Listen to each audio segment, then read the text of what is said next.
Bienvenidos nuevamente a otro episodio de Neuro Podcast, el espacio donde el cine nos permite explorar el gran mundo de la ciencia del cerebro humano. Soy Cristóbal Cortés y nuevamente nos encontramos junto a Juan José, Pedro, Martín y Vicente para analizar una de las películas más icónicas de la era contemporánea, Good Will Hunting, dirigida por Gus Van Sant y estrenada en 1997. Pero no venimos a hablar únicamente sobre la película. Vinimos a hacernos una pregunta que creemos que es profundamente relevante, tanto desde la neurociencia como desde la vida cotidiana. Nos vinimos a preguntar, ¿cómo la inhibición del desarrollo de la inteligencia emocional limita la manifestación y el aprovechamiento de las aptitudes y de la inteligencia cognitiva? Para responder esto, vamos a revisar qué pasa en el cerebro de Will Hunting durante el transcurso de la película y explicar por qué esto sucede así. Luego, pasaremos a contrarrestarlo con la evidencia científica actual, para finalmente reflexionar por qué esto sigue siendo relevante hoy en cada uno de nosotros y cuál es la lección final y conclusiva que nos llevamos de esta obra. Nos espera un emocionante episodio el día de hoy, así que pónganse sus audífonos, pónganse bien cómodos, tráiganse unas palomitas y sin más preámbulo, partamos con Juanjo, que nos va a dar un pequeño resumen sobre esta interesante película. Gracias, Cristóbal. Antes de meternos en la neurociencia, contextualizamos. Good Will Hunting sigue a Will, un joven de Boston que trabaja como conserje en el MIT y tiene una dotación intelectual extraordinaria. Resuelve problemas matemáticos que los mejores estudiantes del mundo no pueden resolver. Posee una memoria prodigiosa y una capacidad analítica fuera de lo común. Pero Will no puede o no quiere usar ese talento. Su historia de abuso físico constante por parte de su padre y abandono por múltiples familias adoptivas desde la infancia dejaron una marca profunda en su forma de relacionarse con el mundo. Así que por lo mismo Will se protege siendo sarcástico, agresivo y esquivo, y evita comprometerse con cualquier oportunidad o persona que podría significar algo para él. El punto de inflexión llega con Sean McGuire, un terapeuta interpretado por Robin Williams, quien logra conectar con Will precisamente porque también creció en South Boston y también conoce el abuso, también entiende ese dolor desde adentro, y es esa conexión emocional la que desencadena el cambio. Lo interesante para nosotros como curso de neurocine es que la película no es solo un drama de superación personal, es una ilustración cinematográfica de algo muy concreto. ¿Qué pasa cuando el desarrollo emocional de un ser humano es interrumpido por el trauma y cómo eso afecta su capacidad de conectar y crecer y aprovechar su potencial? Para entender lo que vemos en Will, necesitamos conocer dos estructuras clave del cerebro, la amígdala y la corteza prefrontal. La amígdala es nuestra alarma de amenaza, procesa el miedo, activa respuestas de lucha o huida y tiene memoria emocional. La corteza prefrontal, en cambio, es nuestro regulador racional. Evalúa el contexto, modera las respuestas emocionales y nos permite tomar decisiones reflexivas. En condiciones normales, estas dos estructuras trabajan en conjunto. Pero cuando un individuo ha sido expuesto a un trauma crónico, como abuso o abandono repetido, el cerebro se adapta. McEwen en 2012 demostró que el estrés social crónico afecta directamente la arquitectura cerebral. Eleva los niveles de cortisol de forma permanente, lo que provoca una sobreactivación sostenida de la amígdala y una reducción en la densidad neuronal de la corteza prefrontal. ¿Cuál es el resultado de esto? Bueno, el cerebro queda atrapado en un estado de alerta constante. Las conexiones entre la amígdala y la corteza prefrontal se vuelven más frágiles, menos eficientes. Y consecuencia de esto, el individuo reacciona de forma defensiva y automática ante estímulos que no representan una amenaza real. Les cuesta modular sus emociones, confiar en los demás y permite que sean muy vulnerables ante cualquier cosa.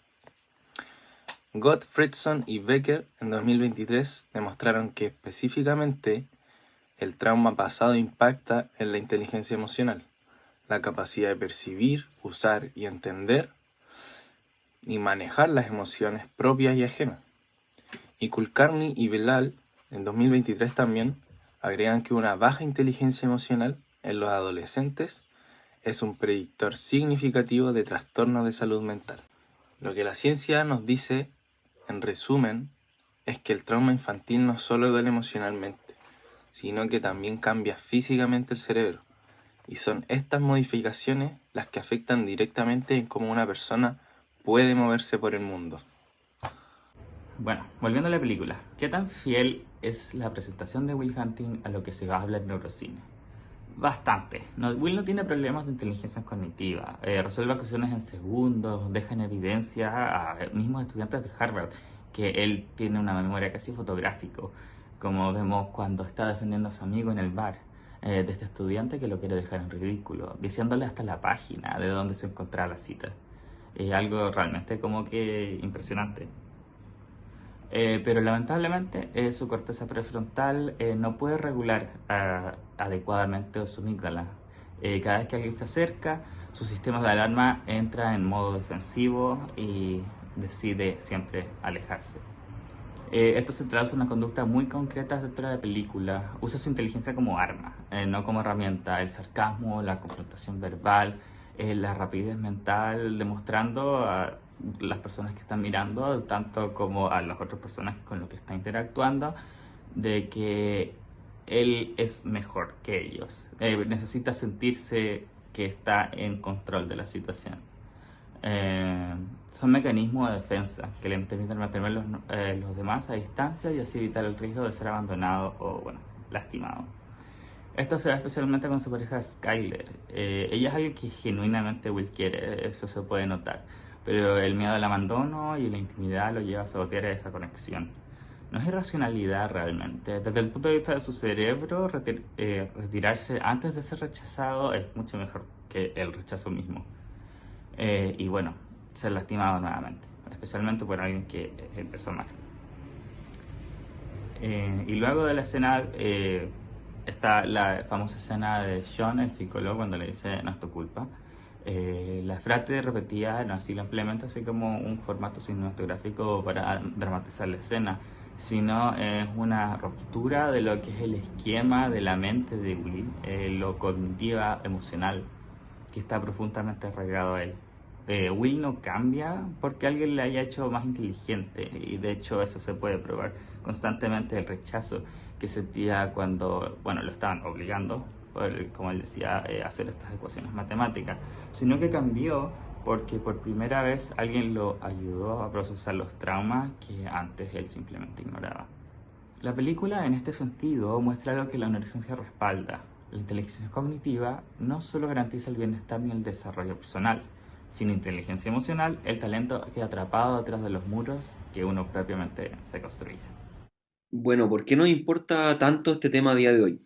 La historia de Will Hunting, puede parecer un caso extremo, pero la realidad es que la desconexión entre la inteligencia emocional y la inteligencia cognitiva no es algo raro hoy en la actualidad. De hecho, es un fenómeno que ocurre silenciosamente en millones y millones de personas alrededor del mundo. Hay que entender también que vivimos en una época donde la salud mental, por sobre todo la salud mental infantil, vive una grave crisis. Los sistemas educativos alrededor del mundo siguen priorizando el rendimiento académico muy por sobre el desarrollo emocional. ¿Y las consecuencias? Bueno, las consecuencias las vemos en adolescentes con altas capacidades cognitivas que no logran sostener relaciones, que se autosabotean, que evitan el éxito porque subconscientemente lo asocian con pérdida o con exposición. Investigaciones recientes muestran que la soledad en la adolescencia tiene vínculos directos y duraderos con déficit en la inteligencia emocional. Nadler, uno de los autores, este mismo año, de hecho, subió a la red un texto divulgativo científico que pueden encontrar en la descripción de este podcast, donde describe este fenómeno como un bucle de la soledad. Describe el fenómeno como un ciclo autorreiniciante donde la soledad, el pensamiento negativo repetitivo y el afecto negativo se alimentan mutuamente, generando un estado que tiende a perpetuarse si es que no se interviene. El trauma, además, muchas veces se trata de forma racional, con psicoeducación, con técnicas cognitivas, cuando realmente lo que se necesita, como lo que ocurría con Will, es una solución emocional. Alguien que entienda, que conecte, que valide, pero por sobre todo que valide a la persona. La neuroplasticidad nos da esperanza. El cerebro sí puede cambiar, pero para que eso ocurra, el trauma tiene que ser abordado desde donde se vive, que es desde las propias emociones de la persona. ¿Qué podemos concluir de todo esto, de todo este análisis que hemos hecho de la película? Es que, bueno, Good Will Hunting es una gran película, pero también que la obra es un retrato neurocientífico muy plausible de cómo el trauma moldea nuestro cerebro, de cómo esto limita finalmente el talento y cómo la conexión emocional genuina puede ser el catalizador del cambio. Como señala la evidencia científica, la corteza prefrontal puede volver a regular las conexiones y puede volver a fortalecerlas. La plasticidad cerebral puede trabajar a nuestro favor, pero para que eso ocurra, finalmente, primero hay que hacer lo que hizo Will, que es dejar de correr, de patear el trauma y comenzar a mirarlo de frente. Eso es todo por hoy en nuestro Neuropodcast. Gracias por escucharnos, por preferirnos. Un saludo y un neuroabrazo.